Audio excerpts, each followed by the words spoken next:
Bonjour, c'est Gaylor de Mense Corporé et aujourd'hui cette vidéo elle va surtout parler aux personnes qui n'arrivent pas à se mettre au sport par peur de ne pas réussir, mais aussi aux sportifs qui ont l'impression de ne plus avancer. Aujourd'hui je vais parler de comment exprimer pleinement ton potentiel sportif.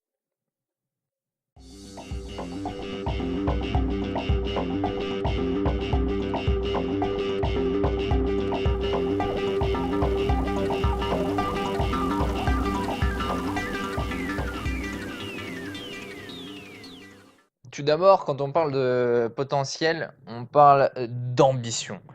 Je vais te demander de laisser aller tes ambitions. Ne te mets pas de barrière et la première chose à faire va être de te fixer un rêve, si je peux dire ça comme ça, un rêve sportif, ce que tu veux atteindre sur le long terme.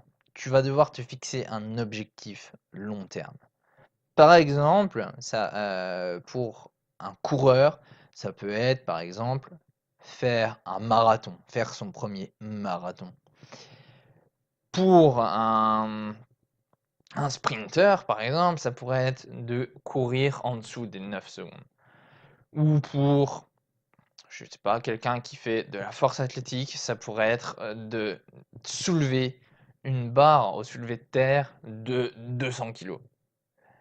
Donc, ne te limite pas. Fixe-toi l'objectif que tu veux atteindre sur le long terme.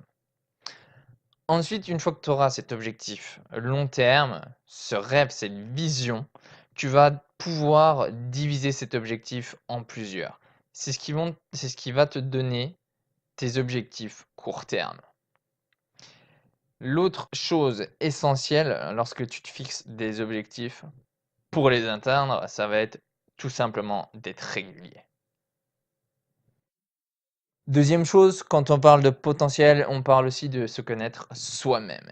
Il va falloir que tu arrives à dénicher tes blocages, tes peurs, tout ce qui fait que finalement, ça va t'empêcher d'avancer, tout ce qui fait que tu n'arrives pas à te mettre au sport ou tu n'arrives plus à atteindre tes objectifs parce qu'ils sont peut-être devenus trop flous ou parce que tu as peut-être perdu cette régularité.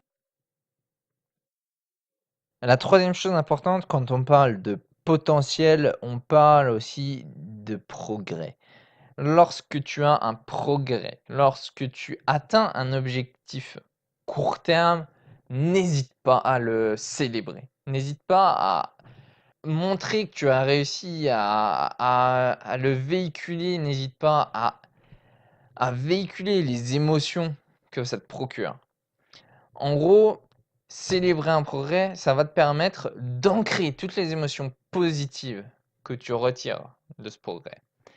Et de fil en aiguille, tu vas t'apercevoir que en célébrant tous tes progrès, c'est ce qui va faire que ton cerveau va se régler. Comme vraiment de l'horlogerie, ton cerveau va se régler pour faire en sorte que tu deviennes quelqu'un qui court vers le progrès. Et puis enfin, la chose, la plus importante peut-être quand on parle de potentiel, il va falloir que tu aies un outil pour pouvoir évaluer ton potentiel, pour pouvoir évaluer tes progrès. Et ça, c'est ce qui va te permettre, lorsque tu vas atteindre un objectif, de ne pas abandonner. Pourquoi? Pourquoi tu abandonnerais? Parce qu'il y a des jours, évidemment, où tu seras fatigué, des jours où tu auras des moments de moins bien. Il est important que tu réussisses à faire la différence entre ces moments de moins bien, ces coups de fatigue et une réelle baisse de performance. Et c'est grâce à un outil de mesure que tu vas pouvoir suivre tes performances. Sur ce, écoute, tu sais que je mets à ta disposition un questionnaire dans la description. Ce questionnaire, je le mets à ta disposition pour une simple raison. J'ai envie de répondre au mieux à tes problèmes, à tes questions en ce qui concerne le sport, en ce qui concerne la force mentale, la préparation mentale dans le sport. Donc écoute, si tu veux que je réponde à tes questions, n'hésite pas à le compléter. Et puis, si cette vidéo t'a plu, n'hésite pas à me le montrer. Sur ce, ciao!